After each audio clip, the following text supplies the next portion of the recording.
Hello, welcome to Couchbase Coding with Matthew Groves. This is a 10-minute slice of my day as a developer advocate, live every day on Twitch and YouTube. Check out the old episodes on that link up there to watch them on YouTube. And please email me or tweet me comments, questions, or suggestions, or right there in the chat room, just write a question or a suggestion.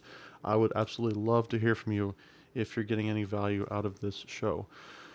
I had some music in the waiting room today. It's Night Rain by Airtone, kind of mellow, which matches my mood today. Feeling kind of, mellowed out.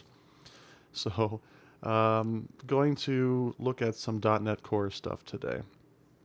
Earlier this week, I did some stuff with distributed caching in .NET Core, and I kind of glanced over the dependency injection.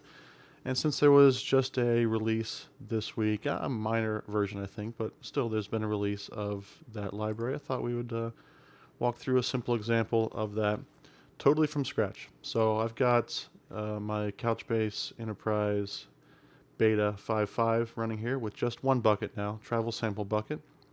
So let's go to Visual Studio and get started. So I'll do a new project here. And I'll select a web project, ASP.NET Core application. This is episode 21, I believe. So we'll just call our solution in our project episode 21. Okay. Should get a second window here. Now, I could just use MVC like I was doing earlier this week, and that's probably fine. One of my favorite UI frameworks is Aurelia, which is unfortunately not listed here as one of these options in Visual Studio itself, but you can there are certainly templates for it if you're using Yeoman or the command line. I just think I'll stick with plain old MVC for now. ASP.NET Core 2 is fine. Don't need authentication or Docker for this stream. Let Visual Studio do its thing. And what we end up with is your standard out-of-the-box sort of template of a project with models, views, and controllers, and just boilerplate stuff there. So let's just show you what it looks like here in the browser before I've done anything to it at all. So this is just out of the box. I get about and contact. So maybe I'll just add one more link to the nav here that shows some data from Couchbase. I don't know, maybe we'll do, let's just do airlines, what do you say, from travel sample A, I think airlines is one of them.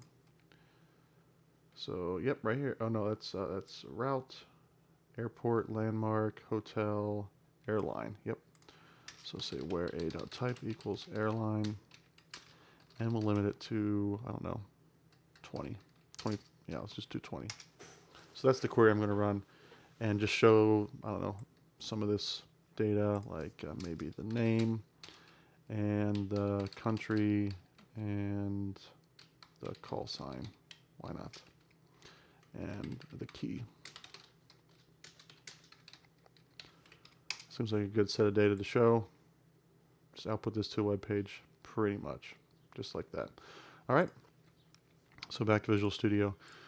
Now, in Startup is where you would normally go and add your configuration for your databases and such. So I could just use the Couchbase SDK and start configuring here myself and use dependency injection to, say, inject a bucket to my controller, an iBucket object. But we're going to use the Couchbase extension for dependency injection, which gives us a couple nice things. So yeah, right there, latest stable is 2.0.2. I think it just came out yesterday or the day before. So this is very much an actively developed project. A lot of it's being done by this guy, Brant Burnett, who is, I've met him several times. He's come to a lot of Couchbase events, and he's a great guy. And he's working for a company that's using Couchbase a lot, so he's definitely active on these projects. And Jeffrey Morris is also working on these projects a lot. He works for Couchbase on the SDK team. So those guys are doing some great work with .NET and .NET Core. And so I'm going to just show one example of dependency injection. All right, so when I did that, I have now dependency injection. That's all I've really added, which is itself dependent on Couchbase Net client.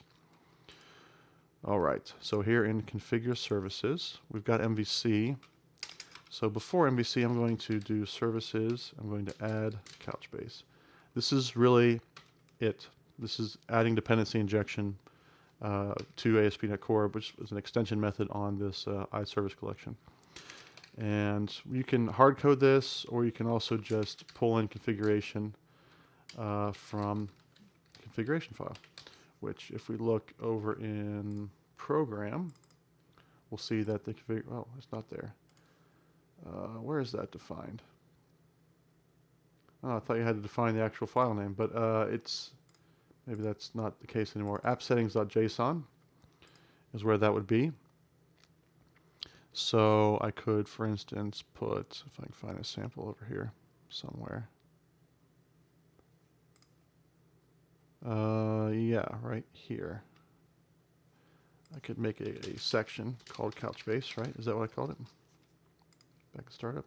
Yep, section called Couchbase, which is going to have a username, which I think it's still Matt, and password of password.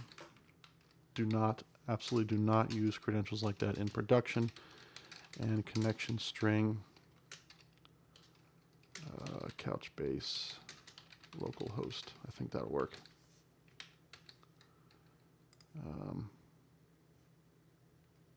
Yeah, that'll work. All right. And so that's really it with that. Now I can also, instead of doing configuration, I can hard code it like I mentioned. You just put a lambda in here and start defining those things. All right, so that's really it. Now Couchbase is ready to be injected. So let's go to home controller and we'll inject it here. So injection is constructor injection. So I have to create a constructor. And what this is going to do is it's going to inject iBucketProvider, which is also part of this extension, right? And then I can use that. I can say bucket provider equals bucket provider. So I could just set a variable like that. I'm just using some resharper to speed this up. Or I could do something like bucket equals bucket provider dot get bucket and its travel sample. I could do that here in the constructor, or I could do it in the action itself. So I'm actually going to do that in the action. For now, I'm going to create a new action, right? My action results, airlines. And it's just going to return a view, which I haven't created yet. So that'll appear in red. But I'll say bucket equals bucket provider dot get bucket travel sample. All right. And now I just need to create a view model for the airlines. So we'll say airline. And what did I say? It was public string ID was one. Something like that. I can go back over here.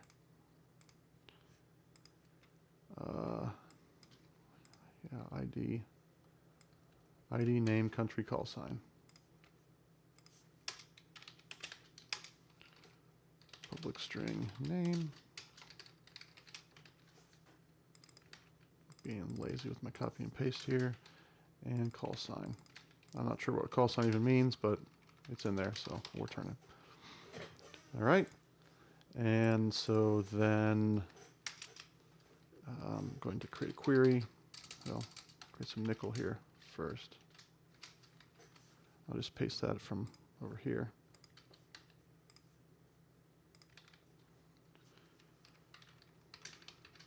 Format this a little nicer. And the query is going to be query request dot create nickel.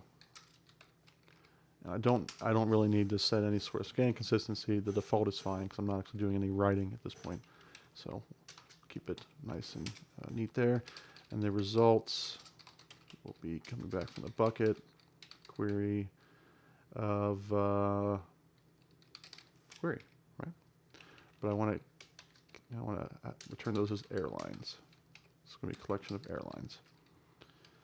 Okay, and so then all I have to do is fast results.rows, which will be a list of airlines to the view. So now I need to create the actual view. This will be home, and let's just do a copy and paste here.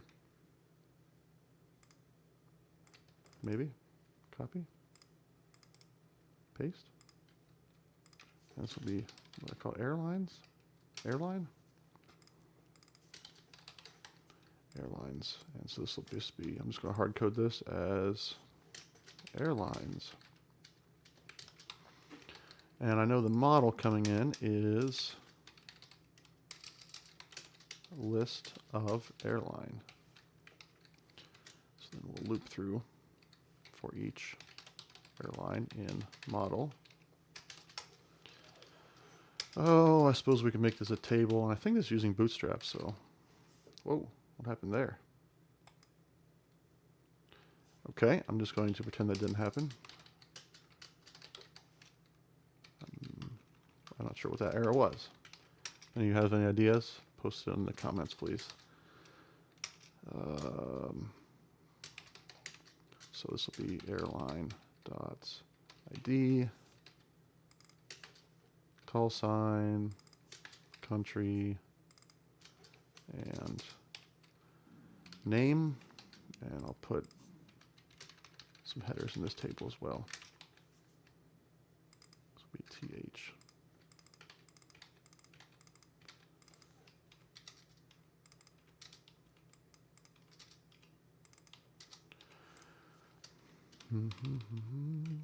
Okay, so I think that will work. This is not. Oh, I have it airlines. That's why it's red. So I'm going to change this to airline. Okay, that works. And then I'll change the layout so that link shows up here. Right down here. This will be home. It'll be airline. And I'll just make it very exciting with an exclamation point. Even though I'm feeling mellow today, we're still going to do an exclamation point.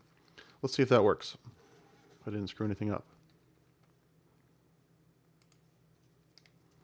Airlines.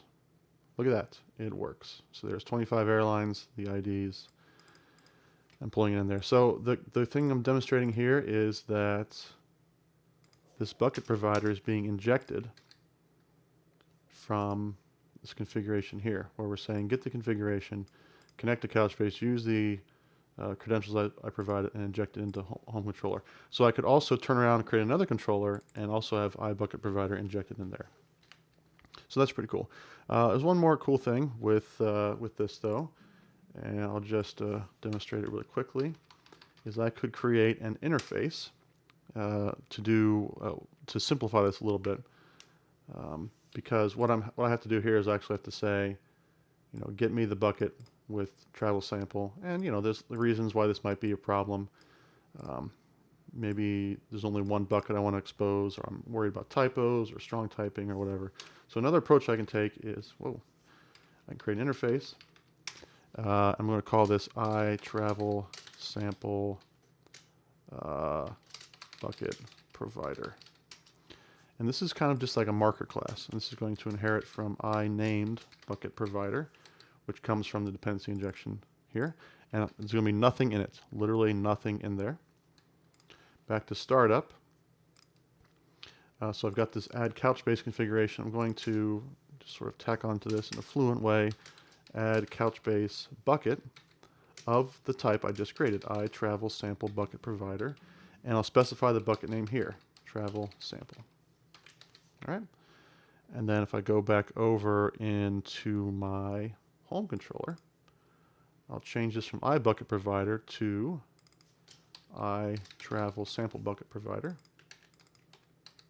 Change that to that right there.